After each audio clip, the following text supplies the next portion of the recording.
Hair treatment जैसे हम laser treatment जो करते हैं तो ये बॉडी के किसी भी पार्ट पे किया जा सकता है? Laser head to toe wherever there is hair, जहाँ पे भी बाल हैं जिसका कलर थोड़ा ब्लैक या डार्क ब्राउन तक है, हम वहाँ से बाल हटा सकते हैं। ब्लीच भी हमारी स्किन की जो लेयर्स हैं उनको डैमेज करती है? अगर पेशेंट की स्किन बहुत रिएक्टिव है और नहीं हैंडल करती केमिकल्स और या ड्राई भी है तो ब्लीच डेफिनेटली ओवर रिएक्ट करेगा। जिनकी स्किन हेयरी है, जिनकी स्किन के ऊपर बाल है, खास करके फेस के ऊपर, अगर वो अपनी स्किन के ऊपर ऑयल की मसाज करते हैं या डेली ऑयल लगाते हैं तो वो जो उनके बाल है वो थोड़े बड़े होने स्टार्ट हो जाते हैं। Is that true? नहीं, ऐसा कुछ नहीं है। वो एक मैं मानती हूँ कि लोगों के माइंड में एक वहम सा है, पर अगर आपके स्कैल्प में या सिर में दाने हैं, डैंड्रफ बहुत ज़्यादा है, तो अगर ये सारे प्रॉब्लम्स हैं तो ऑयलिंग उनके लिए नहीं है। फिर तो उनको ऑयल बिल्कुल ही कभी भी पूरी लाइफ नहीं लगाना चाहिए। तो मैं कई बार कंडीशनर करती नहीं, मुझे लगता है कि मेरे बाल एकदम से हाथों में आ रहे, मतलब बहुत ज़्यादा निकल रहे हैं,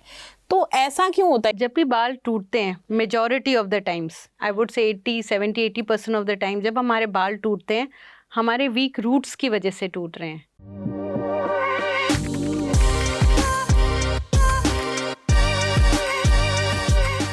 हेलो दोस्तों, आज का पॉडकास्ट है कुछ खास, क्योंकि आज हम किसी एस्ट्रोलॉजर से नहीं, किसी वास्तु एक्सपर्ट से नहीं, बल्कि बात करेंगे एक एक्सपर्ट डर्मेटोलॉजिस्ट से, जो बताएंगे कि कैसे आप अपनी स्किन को हेल्दी रख सकते हैं, कौन से ऐसे ट्रीटमेंट है जो करवाने आपके लिए ज़रूरी हैं, या फिर मैं यूँ कहूँगी कि कौन से ऐसे ट्रीटमेंट हैं जो आपको लेने ही चाहिए, या फिर कौन सी ऐसी चीज़ें हैं जो आपको अपनी ज़िंदगी में कभी भी नहीं करवानी चाहिए।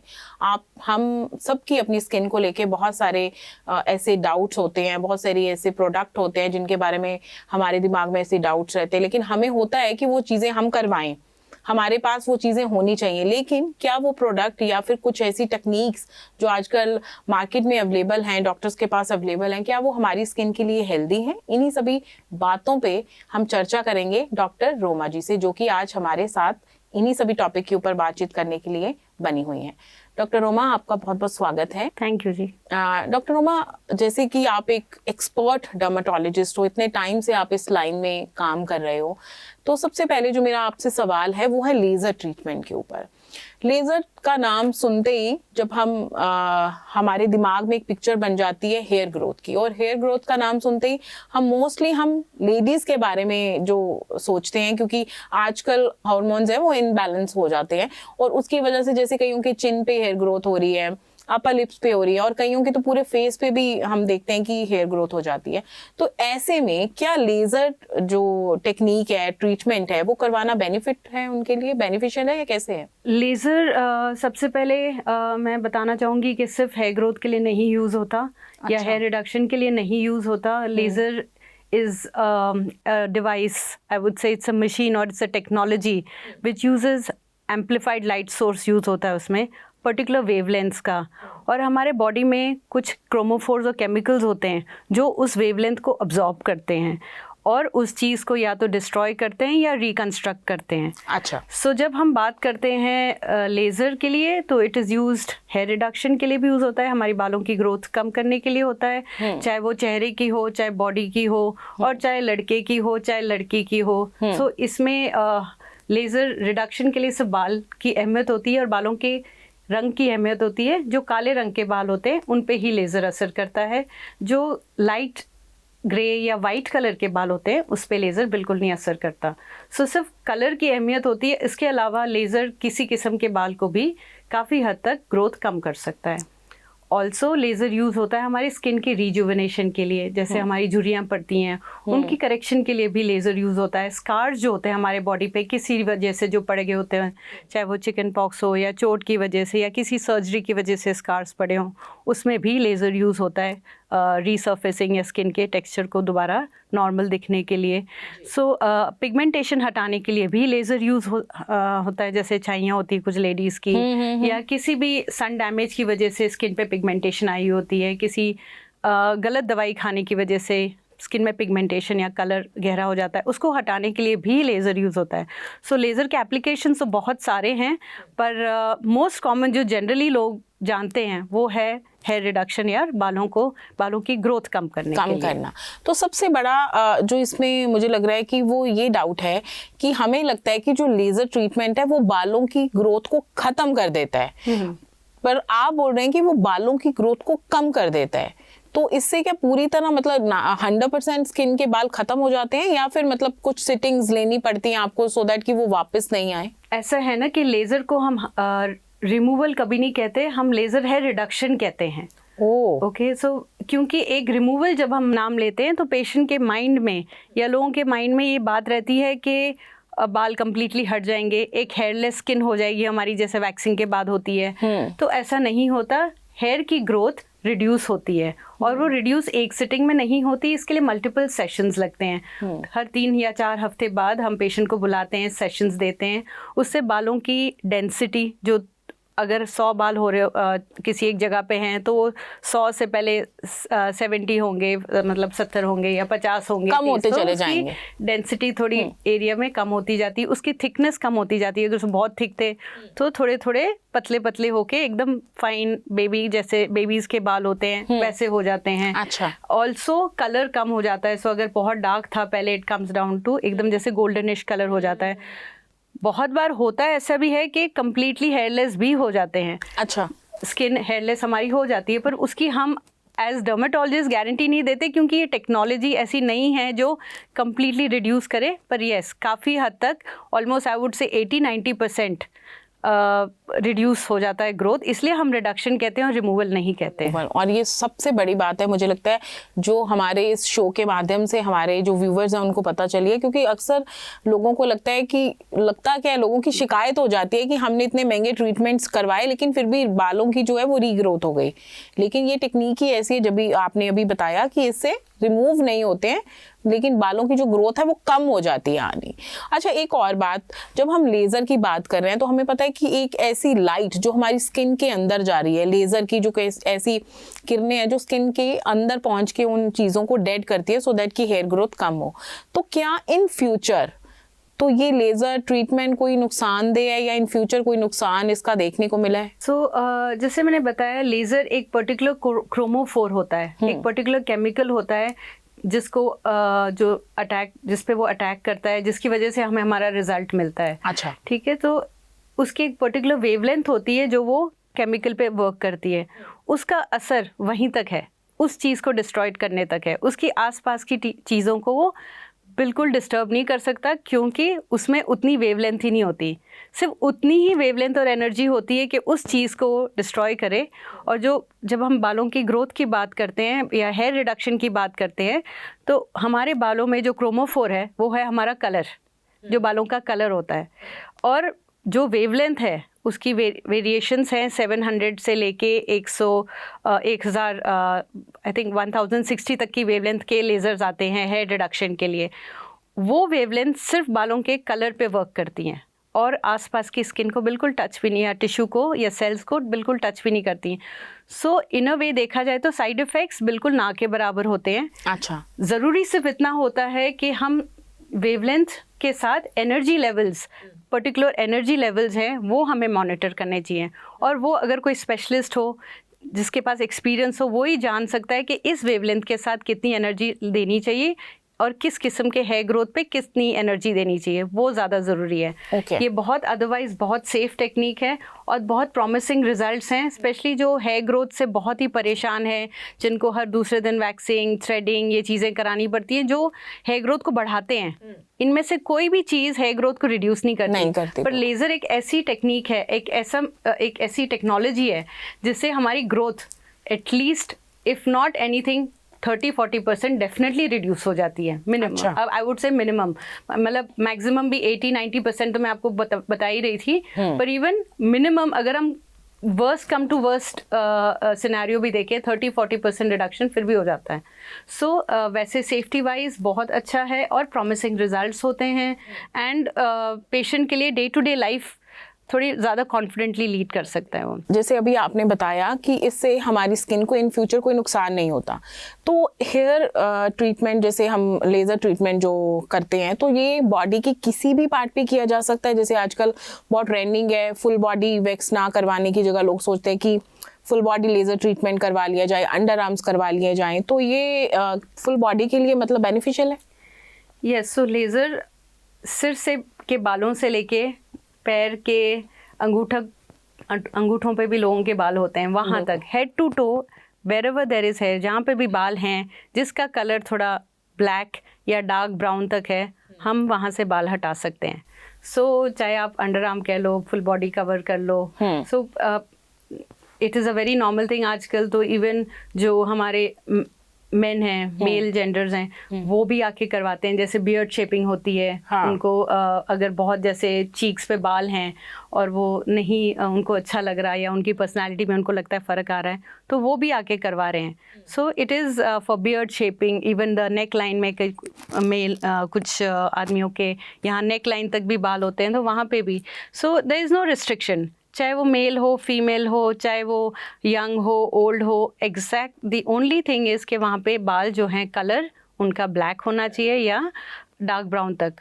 जहाँ पे ग्रे बाल हुए या सफ़ेद बाल हुए वहाँ लेज़र नहीं असर करेगा। अच्छा, तो मतलब लेज़र ट्रीटमेंट हम करवा सकते हैं और ये पूरी तरह से सेफ है, बहुत इसका safe है। कोई नुकसान नहीं है, क्योंकि घर में आजकल के बच्चे, अगर हम यंग बच्चों की बात करें, जब वो अपने घर में इन चीज़ों के बारे में बात करते हैं तो पेरेंट्स को लगता है कि इन फ्यूचर तुम्हें कोई ऐसी डिजीज़ हो सकती है, कुछ ऐसा हो सकता है। तो ये आपने हमारा डाउट आज क्लियर किया।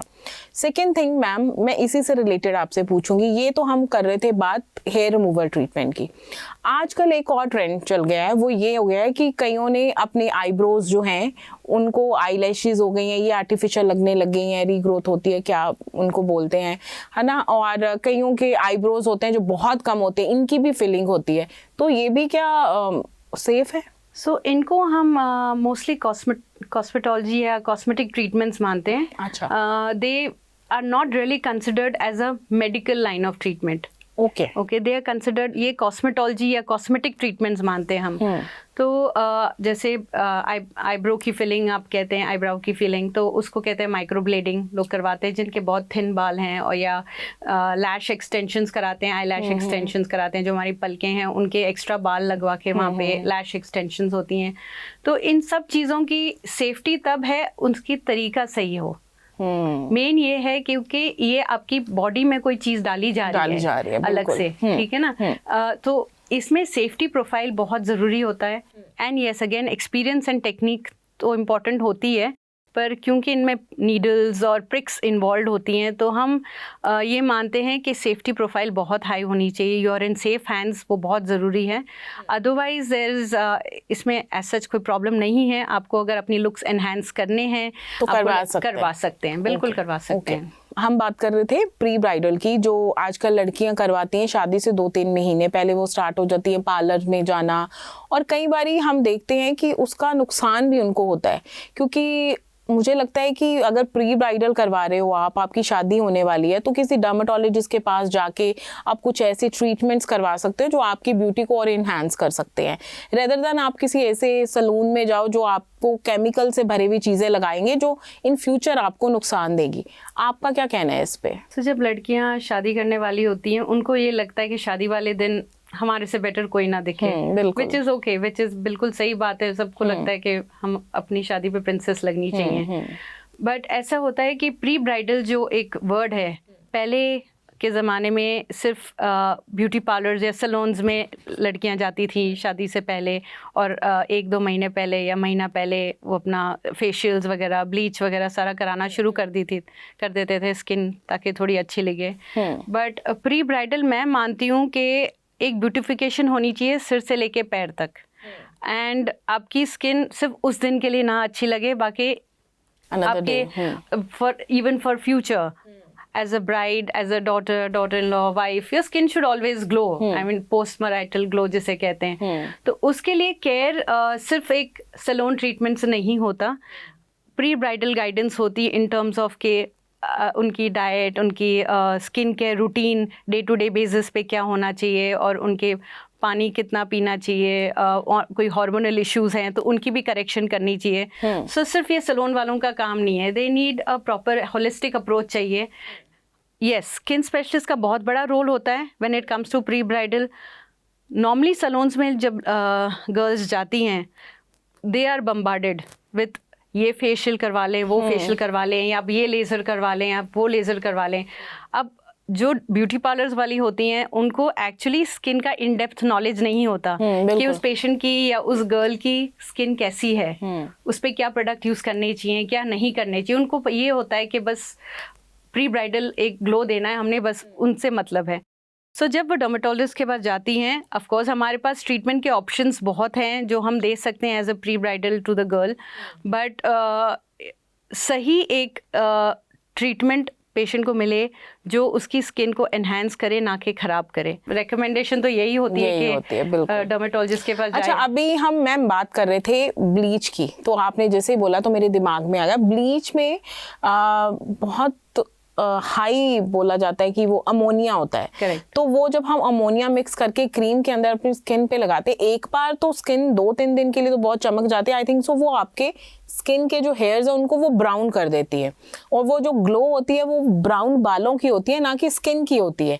और ये मुझे भी बात बहुत लेट जाके समझ आई है, और क्योंकि पहले मैं भी करती थी तो फिर मुझे लगा कि ये मेरे जब बाल ब्लैक होने शुरू हो जाते हैं हेयर के, जब आपके फेस पे बाल हैं तो फिर से वो ग्लो खत्म हो जाती है। तो ब्लीच भी हमारी स्किन की जो लेयर्स हैं उनको डैमेज करती है। ब्लीच एक्चुअली है तो केमिकल, ठीक है, और बहुत स्ट्रॉन्ग केमिकल है। अमोनिया, बहुत कॉन्सेंट्रेटेड अमोनिया यूज किया गया होता है। इस वजह से अगर पेशेंट की स्किन सेंसिटिव है, अगर पेशेंट की स्किन बहुत रिएक्टिव है और नहीं हैंडल करती केमिकल्स, और या ड्राई भी है, तो ब्लीच डेफिनेटली ओवर रिएक्ट करेगा, क्योंकि वो स्किन के केमिकल वैल्यू होता है, पीएच जिसे हम कहते हैं, उसको डिस्टर्ब कर देता है। जब स्किन का केमिकल वैल्यू और पीएच डिस्टर्ब हो जाता है, स्किन में फिर और सेंसिटिविटीज आती हैं, कलर और खराब हो जाता है, बर्न्स हो जाते हैं। सो ब्लीच मेरे हिसाब से एक सही चीज़ नहीं है सिर्फ बालों के कलर को हटाने के लिए। आई थिंक जैसे मैं आपको पहले बता रही थी, लेज़र एक ऑप्शन होता है हेयर रिडक्शन का। सो अगर उनको लगता है कि काले बाल हैं उनके फेस पे जो उनको साइकोलॉजिकली या देखने में डिस्टर्ब करते हैं, तो लेज़र करवा लें, वो बेटर ऑप्शन है, ना कि कोई केमिकल लगा के स्किन के कलर को लाइट करे, क्योंकि इन द लॉन्ग रन वो स्किन को खराब ही करेगा। अच्छा, एक और चीज़, स्किन जिनकी ड्राई है, कईयों की स्किन हम सर्दी में देखते हैं कि मौसम, चलो सर्दी है क्योंकि मौसम ही ऐसा चला, तो मोस्टली सबकी स्किन ड्राई होती है, लेकिन कई लोगों की स्किन गर्मी में भी बहुत ज़्यादा ड्राई होती है। मतलब जैसे आप नहा के निकले और आपने अपनी स्किन को ड्राई किया तो खास करके आपकी लेग्स हो गई, आपका फेस एरिया हो गया, क्योंकि वो खिंचने लग जाता है। तो आप क्या रिकमेंड करेंगी, आपकी रिकमेंडेशन से अगर हमारे व्यूवर्स कुछ आपसे फ़ायदा ले सकें कि जिनकी ड्राई स्किन है वो क्या, कौन सा ऐसा प्रोडक्ट है जो घर में ही अवेलेबल है और उनकी स्किन जो बेटर हो सके? ड्राई स्किन हमारी इंटरनल स्किन की प्रॉब्लम की वजह से होती है, ना कि सरफेस डैमेज की वजह से। अच्छा। मोस्टली जिनकी इतनी ड्राई स्किन है कि नहाने के बाद भी उनके या मॉइस्चराइजर लगा के भी, और या फिर इवन गर्मियों में भी स्किन ड्राई रहती है, मतलब डिफेक्ट इंटरनल है। अच्छा। इंटरनली हमारी स्किन में ऑयल्स अच्छे बने, ऐसी चीज़ें खानी चाहिए खाने में।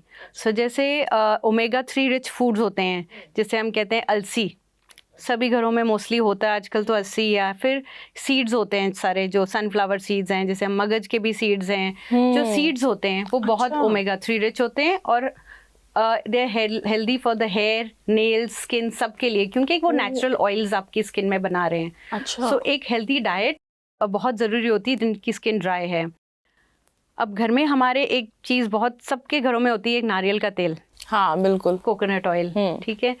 कोकोनट ऑयल मेरे किसी भी पेशेंट को जिसको ड्राइनेस है, मैं बिना कोकोनट ऑयल प्रिस्क्रिप्शन पे लेके भेजती नहीं हूँ, और मैं ये एडवाइस करती हूँ कि नहाने के पहले ज़रूर लगाना चाहिए। अच्छा। क्योंकि जो हमारा नलके का पानी होता है उसका टेम्परेचर या उसका पीएच हमारी स्किन से कभी मैच नहीं करता, तो अगर आपकी ड्राई स्किन है तो वो और डैमेज करता है।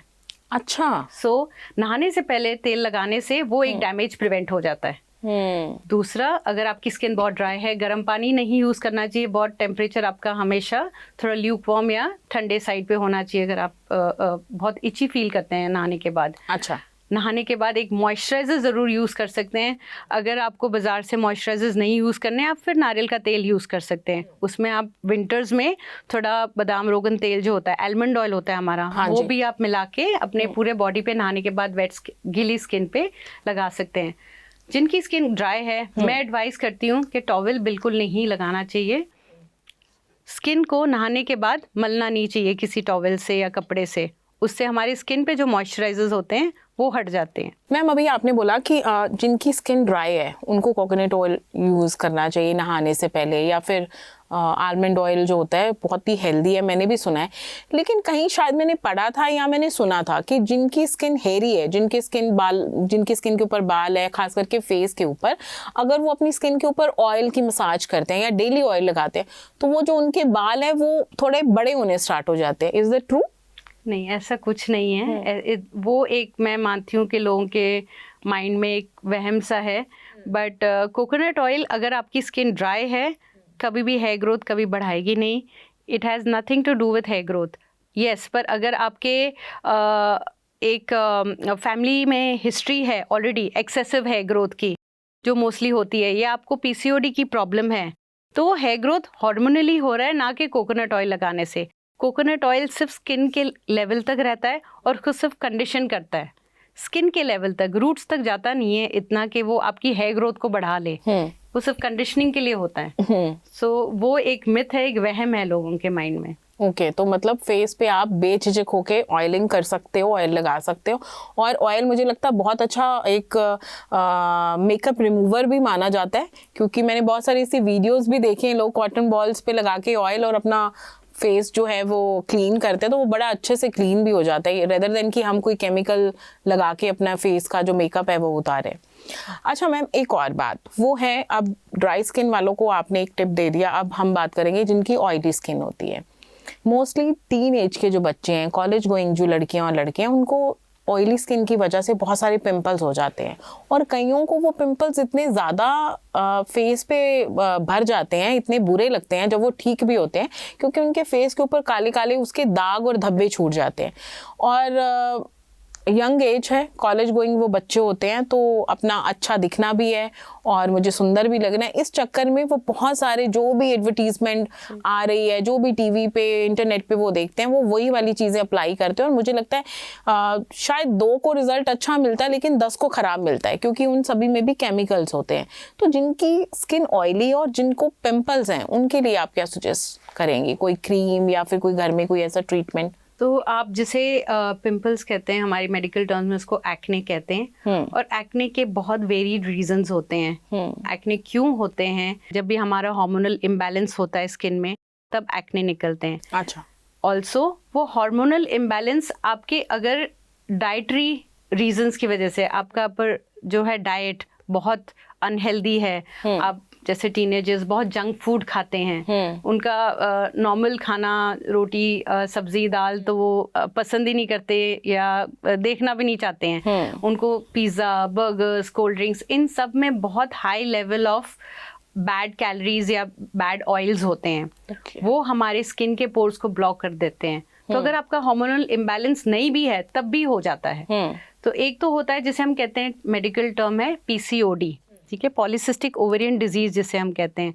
वो तो प्योर हार्मोनल इम्बैलेंस वजह है, बट वो हार्मोनल इम्बैलेंस जैसे मैंने बताया डाइटरी रीजंस की वजह से होता है, तो डेफिनेटली वो एक अलग ही रूप लेता है पिंपल्स का। बहुत हैवी एक्ने आते हैं, बहुत हैवी पिंपल्स आते हैं। ऑब्वियसली टीनेजर्स डिस्टर्ब तो होते हैं, क्योंकि नो वन वांट्स के स्किन पे एक्ने या पिंपल्स हो। बिल्कुल। सो वो अपनी तरीके से करते हैं कि चलो ये लगा लें, वो लगा लें। आज इंस्टा या सोशल प्लेटफॉर्म जो हैं उसमें इतने रील्स हैं कि आप ये लगाओ हट जाएगा, पर वो ज़रूरी नहीं कि उस पेशेंट की स्किन के लिए या उस लड़के या लड़की की स्किन को सूट कर जाए। तो एक्ने और इरिटेट होके और बढ़ते हैं। एक तो वो ऊपर से उनके स्कार्स रह जाते हैं, क्योंकि वो गए नहीं, वो और गहरे हो गए, तो और स्कार्स छोड़ते हैं और पिगमेंटेशन छोड़ते हैं, जिसकी वजह से फिर वो पेशेंट और कुछ लगाने की या बच्चे और कुछ लगाने की कोशिश करते हैं ताकि वो और हट जाए। तो एक चक्रव्यूह से फंसे हुए होते हैं बच्चे ना, इस वजह से। सो आई फील कि अगर आपको एक्ने है या आपकी स्किन ऑयली है, आपका बनता है कि आप किसी डर्मेटोलॉजिस्ट को as soon as possible visit करें, ताकि आपको एक सही गाइडेंस आपकी स्किन या आपके एक्ने टाइप, क्योंकि एक्ने के टाइप्स बहुत होते हैं, हाँ, तो किस किस्म के आपका एक्ने, ग्रेड 1 है, ग्रेड 4 है, उसके हिसाब से, या फिर आपके हार्मोनल इम्बैलेंस है कि नहीं, पीसीओडी है कि नहीं, उसके हिसाब से आपको सही गाइडेंस दें, ट्रीटमेंट दें, ताकि आपका एक्ने सही टाइम पे कंट्रोल हो जाए और फिर ना उसके निशान भी ना रहें और उसके स्कार्स भी ना पड़ें। So I really won't advise home remedies, जैसे सैंडलवुड का पेस्ट है वो रोज़ वाटर का पैक बना के आप एज अ फेस पैक लगा सकते हैं, ताकि स्किन में थोड़ा ऑयल सूख जाए। मुल्तानी मिट्टी है, फुलर्स अर्थ जिसे हम कहते हैं, वो भी ऑयल सोख लेती है, ताकि आपकी स्किन में एक्सेस ऑयल ना जमा रहे। यस। फिर फेस वॉशेस होते हैं, माइल्ड फेस वॉशेस होते हैं जो ऑयली स्किन के होते हैं, बाज़ार में मिलते ज़रूर हैं, बहुत सारी रेंज है, पर उसमें से एक सेटाफिल करके कंपनी है, रेंज है, बहुत फ्रीली हर एक शहर में मिलता है। तो जेंटल स्किन क्लेंजर्स होते हैं उनके, तो वो यूज़ करें ताकि स्किन और इरिटेट होके और ऑयल ना बनाए। सो ये कुछ चीज़ें हैं जो पेशेंट कर सकते हैं, इंस्टेड ऑफ के वेंचरिंग आउट के आज इंस्टा पे ये देखा, आज ये रील देख ली, आज वो कर लिया, उससे स्किन और इरिटेट होके और एक्ने आते हैं। मैम ये तो बात हुई स्किन की, अब हम बात करते हैं अपने हेयर्स की और अपने स्कैल्प की। जैसे कि हम देखते हैं अक्सर हमारे घरों में जो शैम्पू होते हैं वो हम एडवर्टीजमेंट के थ्रू ही लेके आते हैं। टीवी पे कोई नई एडवर्टीजमेंट आई, उन्होंने किसी स्टार ने उसकी ऐड कर दी और हम उसको अच्छा मान के अपने घर में ले आते हैं, और कहीं ना कहीं हम वही शैम्पू, और क्योंकि शैम्पूज जो होते हैं ऑब्वियसली केमिकल्स तो उनमें रहते ही हैं, जब हमारे बच्चे बहुत ही छोटे होते हैं, इन्फेंट्स होते हैं, अब तो उनके लिए माइल्ड शैम्पूज जो है मार्केट में हैं, लेकिन जब बच्चा 7, 8, 9, 10 साल का होना स्टार्ट हो जाता है तो हम यूज़ करते हैं, हम वही शैम्पू अपने बच्चे पे यूज़ करना स्टार्ट कर देते हैं। तो क्या ये सेफ़ है बच्चों के लिए कि जो बड़े लोग यूज़ कर रहे हैं, जो 30 साल का इंसान शैम्पू यूज़ कर रहा है, वही 10 साल के बच्चे को भी हम यूज़ कर रहे हैं, क्योंकि हम मानते हैं कि 10 साल का बच्चा बड़ा हो गया। तो ये सही है ऐसा करना, या फिर कुछ माइल्ड शैम्पू बच्चे के लिए ही लेके आना चाहिए? बालों के लिए सबसे बड़ा लोग ये, एटलीस्ट इंडिया में तो ये मानता है कि ऑयलिंग करनी चाहिए। हाँ बिल्कुल। ऑयलिंग से बाल बहुत हेल्दी होते हैं, ग्रोथ बहुत अच्छी होती है, अच्छी हो जाती है रेगुलरली ऑयलिंग करने से। तो उसमें ये सोच में कुछ गलत नहीं है, पर अगर आपके स्कैल्प में या सिर में दाने हैं, सिकरी है, रूसी है, मतलब ड्राइनेस बहुत हद से ज़्यादा है, एक नॉर्मल ड्राइनेस होती है, हद से ज़्यादा कि आप पूरा दिन ही ड्राइनेस की वजह से सिर पे खारिश कर रहे हैं, कईयों की शोल्डर पे गिरी हुई होती है, या अगर जैसे डैंड्रफ बहुत ज़्यादा है, या फिर आपके सिर पे दाने वगैरह कुछ हैं, बॉइल्स हैं, जैसे फेस पे एक्ने आते हैं, पिंपल्स आते हैं, सिर पे भी आ सकते हैं, क्योंकि सिर भी हमारा तेल बनाता है, स्कैल्प स्किन हमारी ऑयल बनाती है।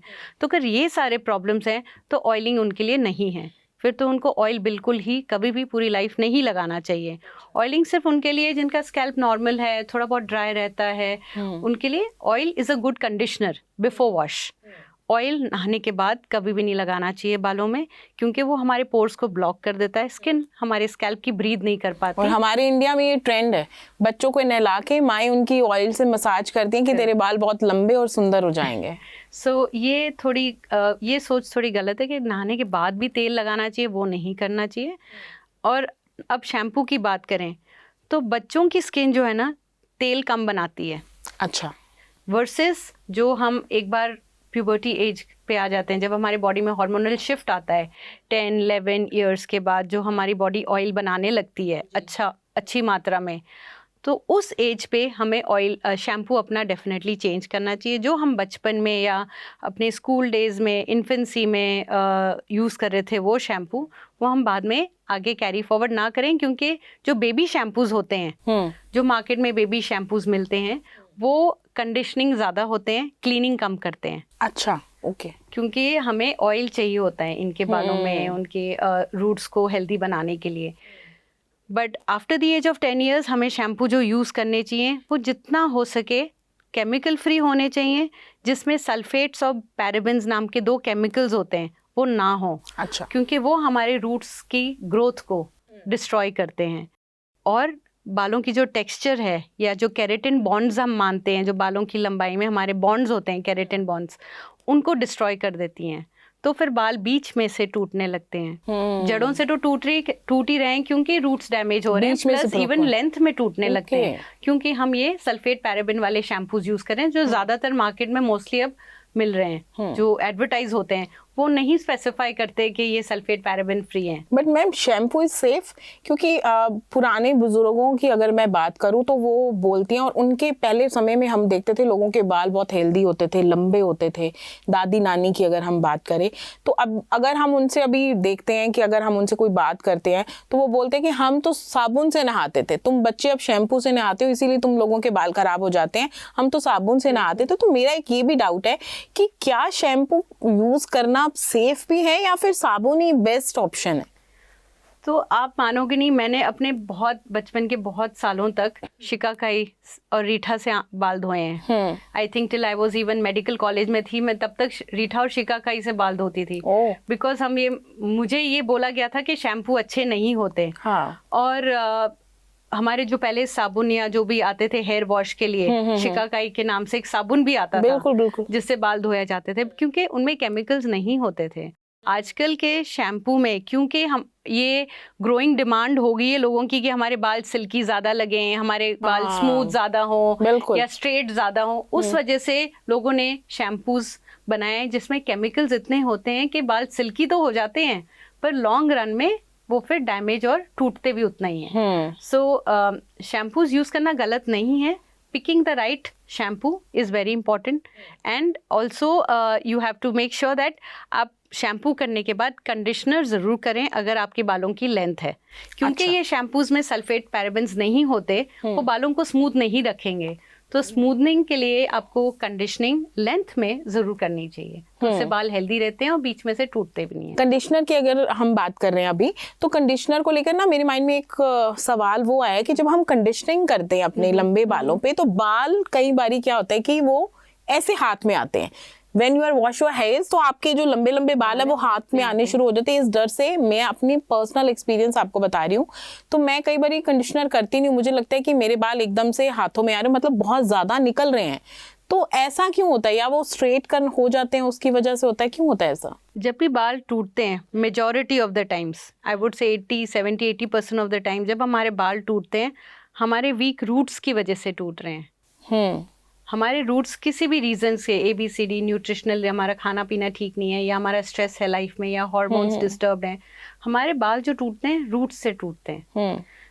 लेंथ में बाल तो तब टूटते हैं अगर आपके, मैंने जैसे बताया, गलत चीजें या केमिकल्स, हम हेयर ड्राइंग ज्यादा कर रहे हैं, ब्लो ड्राइंग ज्यादा कर रहे हैं, स्ट्रेटनिंग ज्यादा कर रहे हैं, तो हमारी केराटिन बॉन्ड्स जो लेंथ में है वो टूट जाते हैं, उनके टूटने की वजह से बाल गिरते हैं। सो कंडीशनर को नहीं ब्लेम करना चाहिए, उसकी कोई गलती नहीं है, वो तो आपकी बालों की जो है इन अ वे रखवाली करता है। तो कंडीशनर हम बच्चों पे भी लगा सकते हैं, बच्चों के हेयर्स के लिए यूज कर सकते हैं? कर सकते हैं अगर बाल लंबे हैं और आपको उनको रूखे नहीं रखने, तो लाइक आई सेड ऑयलिंग करना गलत होगा। तो आई वुड एडवाइस कि कंडीशनर लगाओ, या पोस्ट हेयर वॉश सीरम्स भी आते हैं जिसमें सिलिका ना हो। आजकल जो सीरम्स आते हैं उसमें सिलिका बहुत होता है, तो जिसकी वजह से बाल उस टाइम तो स्मूथ हो जाते हैं उन सीरम्स लगाने से, बट फिर बाद में ओवर द लॉन्ग रन क्योंकि ग्लास टूटता है वो बाल भी ग्लास की तरह टूट जाते हैं। तो जो हम सीरम्स यूज कर रहे हैं वो ऑयल बेस्ड हो, सेरामाइड्स बेस्ड हो, तो आपकी लेंथ को स्मूथ भी रखते हैं और आपके बालों को या केराटिन बॉन्ड्स को अगेन प्रोटेक्ट करते हैं, टूटने नहीं देते। So conditioner and serums good option है if you have long hair or if you want to manage your hair or you want to use, जैसे अगर आपके ब्लो ड्राई ज़्यादा अगर होता है या आपके हेयर ट्रीटमेंट्स आप ज़्यादा करवाते हैं, हेयर कलरिंग वगैरह कराते हैं, तो कंडीशनर और सीरम्स बहुत ज़रूरी होते हैं। ओके, एज अ डर्माटोलॉजिस्ट आप इतने एक्सपीरियंस हो, इस लाइन में इतने टाइम से काम कर रहे हैं, हमारे व्यूवर्स को कुछ टिप्स देना चाहोगे, कुछ ऐसा ताकि उनकी स्किन हेल्दी रह सके, चाहे वो डाइट में हो, वाटर पीना है, बहुत ज़्यादा पानी कंजप्शन आपको लेनी है, कोई ऐसा कोई टिप्स देना चाहोगे आप? इस सवाल का मैं शुरुआत इस जवाब से करना चाहती हूँ कि हमें ये पता होना चाहिए कि हमें अपनी स्किन और हेयर के लिए क्या नहीं करना। जहाँ हमें पता है कि हमें क्या नहीं करना, हम गलत नहीं करेंगे, स्किन या हेयर अपने आप ठीक रहेंगे। ठीक है। So we need to understand कि हमारी स्किन कैसी है और उस हिसाब से हमें क्या स्किन पे यूज़ करना चाहिए। तो एज अ डर्मेटोलॉजिस्ट तो मैं यही कहूँगी, प्लीज़ विजिट अ डर्मेटोलॉजिस्ट। अगर आपकी एक लेवल की मेच्योरिटी आ गई है और आपको पता है, आपकी अंडरस्टैंडिंग है कि नहीं, मुझे अपनी स्किन अच्छी रखनी है, मुझे अपने बाल अच्छे रखने हैं, विजिट अ डर्मेटोलॉजिस्ट। आपसे वो 500 रुपीज़ ले लेंगे, 600 ले लेंगे, चलो जो वो लेंगे वो जो भी उनकी, हाँ, यस, बट एटलीस्ट आपको एक सही गाइडेंस मिलेगी, उससे आप सही चीज़ें यूज़ करोगे। इन द लॉन्ग रन आपकी डैमेज कम होगी, आपकी डैमेज करेक्शन कम होगी, तो you are spending less money on the correction. तो अल्टीमेटली आपका फ़ायदा ही हो रहा है कि आप गलत चीज़ें नहीं यूज़ कर रहे हो, तो आपकी स्किन अच्छी रहेगी। दूसरा ये कहूँगी कि अगर आपके जैसे एक्सेस नहीं होता, आप डर्मेटोलॉजिस्ट के पास नहीं जा पाते, या आपके इश्यूज़ हैं, नहीं है आपके सराउंडिंग, नहीं है कोई, आपकी अवेयरनेस नहीं है, आप नहीं जा पाते, तो मैं ये एडवाइस करूँगी अपनी डे टू डे लाइफ में अपना डाइट बहुत हेल्दी रखें, वाटर इनटेक अच्छी रखें। जब डाइट में हेल्दी कहती हूँ, मैं ये नहीं कह रही हूँ कि सिर्फ फ्रूट्स खाओ या सिर्फ सैलड्स खाओ, सब कुछ सही मात्रा में खाना ज़रूरी है। एक जैसे एक पोर्शन पूरा न्यूट्रिशनल आपकी मील होनी चाहिए। Third thing is on a day to day skin care. ज़रूरी नहीं कि आप एक हाइड्रा फेशियल या एक मेडी फेशियल लेके स्किन को एकदम ग्लो करेंगे। आप डे टू डे केयर में सुबह से शाम का एक AM PM रूटीन होना चाहिए, जिसमें आप सही फेस वॉश यूज़ कर रहे हो, एक आप सही मॉइस्चराइज़र या क्रीम यूज़ कर रहे हो, एक सही आप चाहे आजकल जो एक्टिव्स आ गए हैं, नियासिनामाइड या विटामिन सी या हाइलुरोनिक एसिड, ये एक्टिव्स हम मानते हैं, वो आपकी स्किन को भी डे टू डे केयर में हेल्दी रखते हैं। सनस्क्रीन, जिसका हाँ, मैं आने वाली थी कि सनस्क्रीन ज़रूरी है लगाना, या सनस्क्रीन एक तरह का वो भी कोई केमिकल है?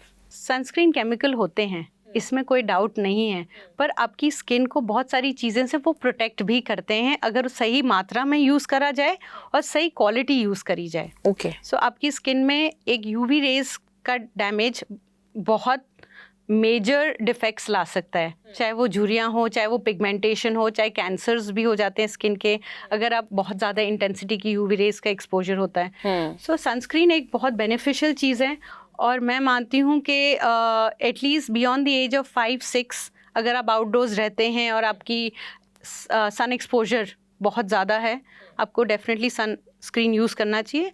पर इंडोर्स में भी सनस्क्रीन यूज़ करना चाहिए, क्योंकि हमारे जो गैजेट्स हैं, जो हमारे जैसे लैपटॉप्स हैं, फ़ोन्स हैं, जो हमारे टेलीविज़न स्क्रीन्स हैं, माइक्रोवेव ओवन हैं, जो हमारे कुकिंग रेंजेस हैं, सब में से इंफ्रारेड रेडिएशंस आती हैं, जो हमारी स्किन को on a day to day basis पे बहुत डैमेज कर सकती हैं अगर डे टू डे एक्सपोजर रहा।